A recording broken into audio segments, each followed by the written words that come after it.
what is hereditarianism, and why do you think it's an important concept for us to grasp? Right. So the simplest way of thinking about it is we are not blank slates. We inherit things from our ancestors, particularly our parents. Some of that inheritance is genetic. Some of that inheritance is epigenetic, so things that happen after we're conceived.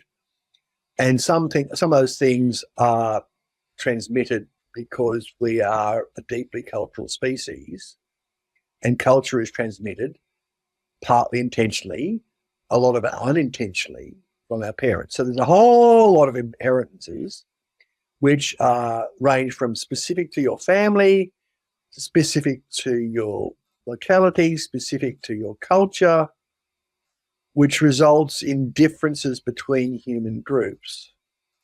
So when people say hereditarianism, they say they often think, oh, you mean genetics. No, you don't just mean genetics. Genes are absolutely inherited and they matter, but cultures matter also. To give a stark example, in Australia, we have both Maronite, i.e. Christian Lebanese migrants, and Muslim Lebanese migrants, people who literally came from the same country, who are genetically, as far as I'm aware, not very distinguishable. But nevertheless, those two groups have had quite different general experiences in Australia, which are clearly due to their cultural differences. So the Maronites, who are in communion with the Catholic Church, have just used the Catholic networks and integrated into Australia very, very effectively. Now, we've had a Premier Victoria who was of a Maronite background. We've had a Lord Mayor of Sydney who was of a Maronite background. We've got we had a Governor of New South Wales who was of Maronite background. So they've integrated extremely successfully. Muslim Lebanese, not so much. In fact, there's quite a stark difference. So that there's not going to be a huge amount of genetic difference there, but there's a lot of cultural difference, and that turns out to matter.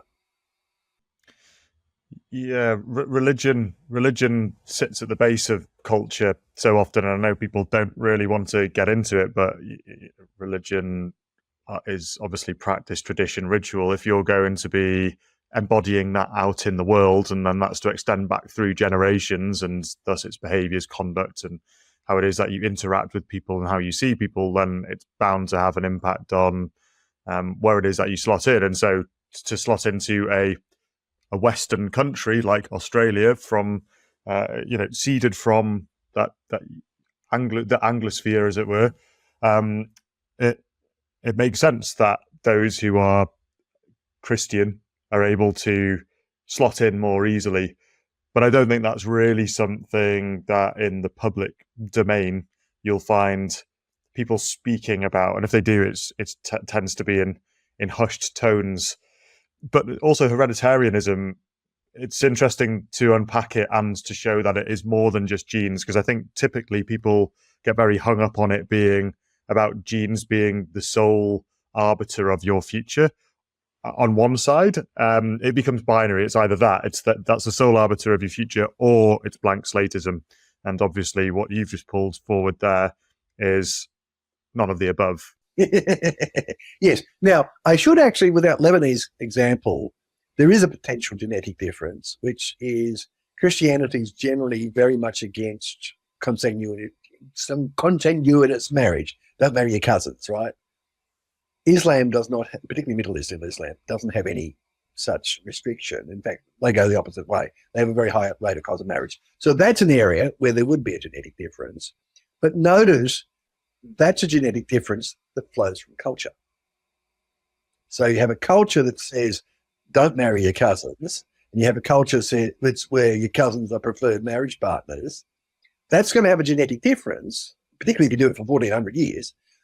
But it's a genetic difference that flows from culture.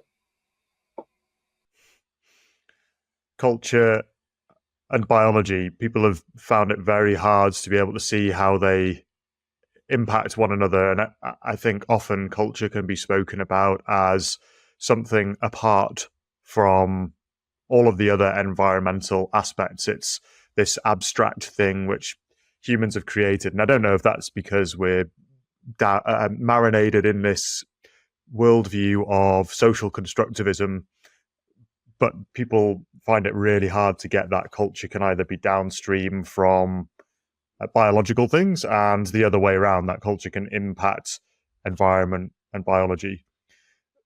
How, Lorenzo, does hereditarianism square with equality? So let's try and think about what equality is. Where did it come from? Well, it's a very Christian ideal, and the Christian ideal was Imago Dei, created in the image of God, and thus we are all afforded the same dignity in the eyes of God and worth the same dignity. And then over time, that has been institutionalized through equality before the law, and later on equality of the franchise, voting rights. And then there's been much later iterations of it where you've got the classical liberal equality of opportunity, you've got the more communist equality of outcome, see equity.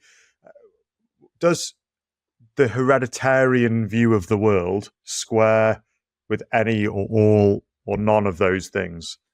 Well, it's completely compatible with equality before the law and what you might call the process equalities, right? But it means that you will not expect outcomes between groups to be the same. And in fact, you will expect the opposite. You will expect that, because if you think of culture as a set of life strategies, because all life strategies are not created equal and are not equally efficacious, you will expect that there will be differences in outcomes between groups. So it says that just because you have differences in outcomes, that does not imply that there's some morally nefarious thing happening.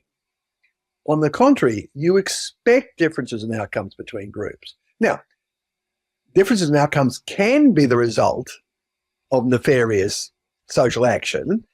Let's discuss, the Jim Crow South, for example. But the point is, when it is, those things are explicit. They're clear. They're not hard to discover. The trouble with the expectation of you will get equal outcomes between groups is when you don't, and you never do, when you don't, that leads you down the path of looking for invisible sociological gremlins to explain why you got unequal outcomes. And the problem is not invisible sociological gremlins. The problem is you've got this expectation which is unfounded. And it's because it's unfounded, it's continually going to be frustrated.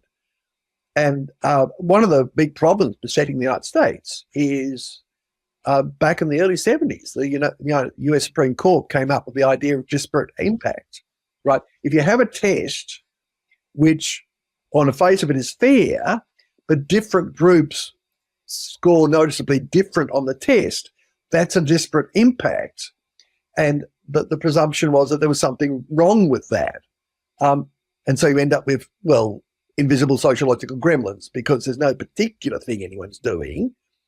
And there's no reason to expect that if you have a test which is reasonably fair, that each group will score in it equally. I mean, it's just a nonsense idea.